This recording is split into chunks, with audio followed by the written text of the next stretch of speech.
Collègues, la parole est maintenant à Monsieur Sylvain Waserman pour le groupe Mouvement démocrate et apparentés.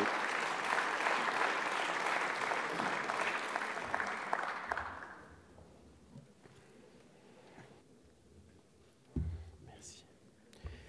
Monsieur le Président Schäuble, Madame la Ministre, Monsieur le Ministre, chers amis de la délégation allemande, liebe deutsche Freunde, chers collègues,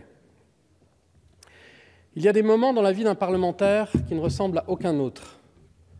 Et les moments que nous avons vécus ce matin à Berlin et que nous vivons ce soir ici à Paris en font assurément partie.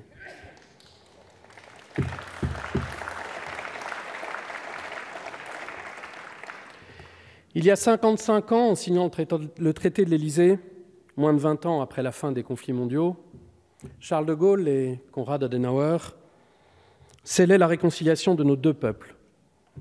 Ce matin, au Bundestag, il a été affirmé avec force et à de nombreuses reprises combien cet acquis doit être défendu par-dessus tout. Il est important de se souvenir du rôle majeur du couple franco-allemand dans la naissance de l'Europe unie, mais en ce lundi 22 janvier 2018, nous, parlementaires allemands et français, nous ne faisons pas que commémorer. Nous prenons aussi un nouveau rendez-vous avec l'histoire. Pour la première fois, nos deux parlements votent une résolution commune. Ce matin à Berlin, ce soir à Paris. Pour la première fois, le président de l'Assemblée nationale s'est exprimé en allemand devant le Bundestag et nous venons d'entendre le président Schäuble s'exprimer devant nous pour partager une vision commune et voter une résolution commune. Enfin, mesdames et messieurs, chers collègues, la diplomatie parlementaire franco-allemande prend aujourd'hui une dimension qu'elle n'a jamais eue. Car cette journée n'est pas qu'un symbole. C'est le contenu de cette résolution et son ambition qui font que cette journée est historique.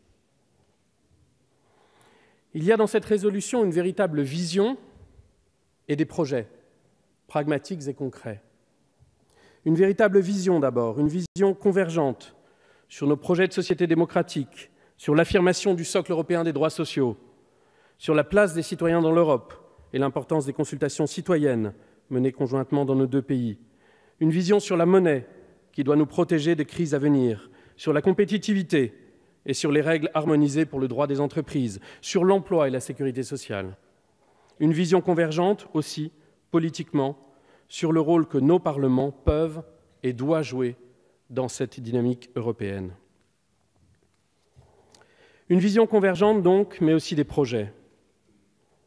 Comme par exemple sur les schémas bilatéraux de l'énergie, sur l'agence d'innovation de rupture, sur le développement des parcours transfrontaliers des enseignants, sur l'université, sur un fonds d'investissement commun public-privé au profit des technologies d'avenir.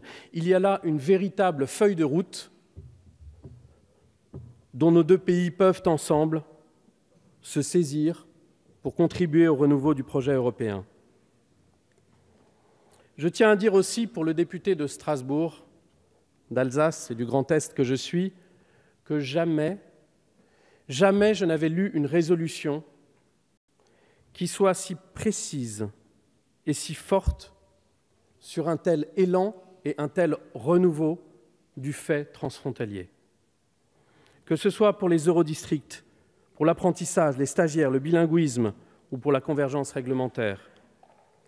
Aucun de mes collègues alsaciens, lorrains ou frontaliers, présents aujourd'hui, quel que soit leur banc, aucun de mes collègues ne peut être insensible à une telle ambition parlementaire jamais égalée.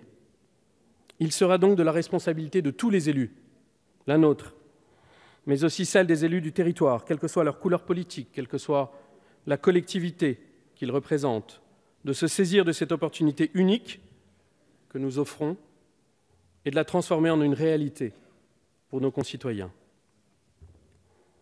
C'est dire, mes chers collègues, que pour toutes ces raisons, et parce qu'au mouvement démocrate, nous sommes des soutiens résolus et enthousiastes de l'amitié franco-allemande, parce que nous avons, comme beaucoup d'entre vous, l'Europe comme passion et comme raison, parce que le projet européen est au cœur de nos valeurs. C'est dire que le groupe Modem et Apparentés votera avec force et à l'unanimité, j'en suis sûr, cette résolution. Nous prolongerons ainsi la volonté du président de la République, affirmée dans son discours de la Sorbonne, maintes fois cité ce matin, d'approfondir la relation franco-allemande et d'établir un nouveau traité de l'Élysée. Car le vote de cette résolution, chers collègues, intervient à un moment de l'histoire européenne déterminant. Un moment où l'alignement des planètes, si cher à notre majorité présidentielle, est peut-être enfin là au niveau européen. Au moment où, fragilisée par des crises qui auraient voulu l'abattre, l'Europe a une énergie nouvelle et une détermination nouvelle.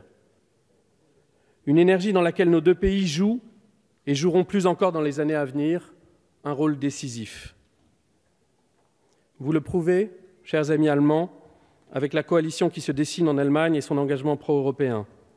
Nous l'avons prouvé de notre côté, avec enfin dans la campagne présidentielle et dans les premiers mois du mandat, des paroles et des actes pro-européens que nous étions tant à attendre depuis si longtemps.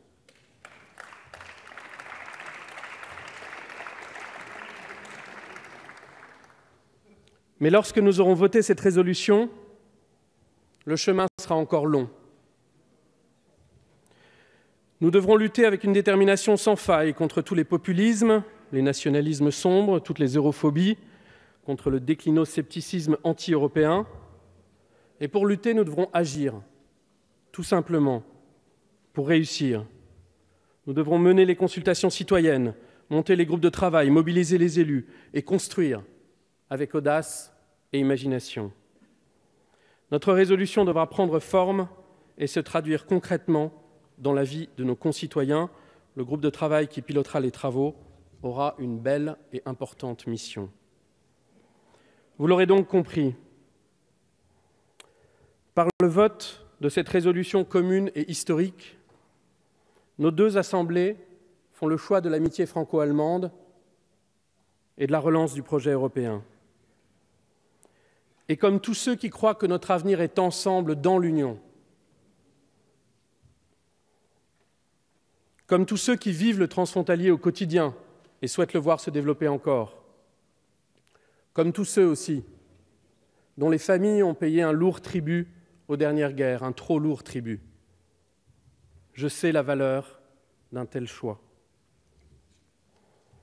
Liebe deutsche Freunde, Europa braucht uns und wir brauchen Europa. L'Europe a besoin de nous et nous avons besoin de l'Europe. À nous d'en être les artisans déterminés. Je vous remercie.